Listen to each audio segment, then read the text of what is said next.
Les corps de 6 otages israéliens ont été retrouvés dans la bande de Gaza près de 11 mois après leur ENLEVEMENT dans le sud d'Israël lors de l'attaque sans précédent du Hamas le 7 octobre. Les 6 otages étaient parmi les 251 otages enlevés, dont 97 restent captifs à Gaza.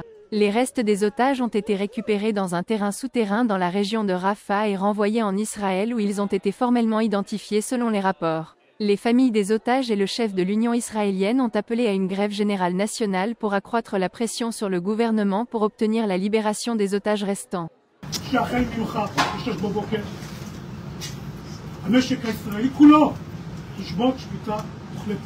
Entre-temps, le Premier ministre israélien Benjamin Netanyahou a promis une réponse aux tuages. Il a également souligné que ceux qui tuent les otages ne veulent pas d'accord.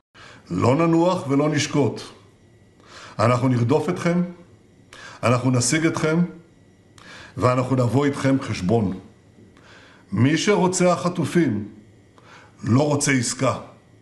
Le Hamas n'a pas revendiqué l'attaque mais dans une déclaration, il l'a qualifiée d'opération héroïque de la résistance. Le ministre de la Santé israélien a déclaré que les 6 otages ont été abattus à basse portée peu avant que leurs corps ne soient récupérés dans la bande de Gaza. En réponse au tuage, le Premier ministre britannique Keir Starmer a déclaré qu'il était choqué par l'horrible et insentiel massacre des otages, accusant le Hamas de leur mort dans un post-X. Selon les rapports, le président Joe Biden et la vice-présidente Kamala Harris teniront une réunion avec l'équipe de négociation américaine sur l'accord sur les otages de Gaza. Les pourparlers depuis des mois pour un cessez-le-feu et pour obtenir la libération des otages n'ont jusqu'à présent pas réussi à obtenir un résultat positif, Israël et le Hamas se reprochant mutuellement la responsabilité des retards. Rapport du bureau, News X World.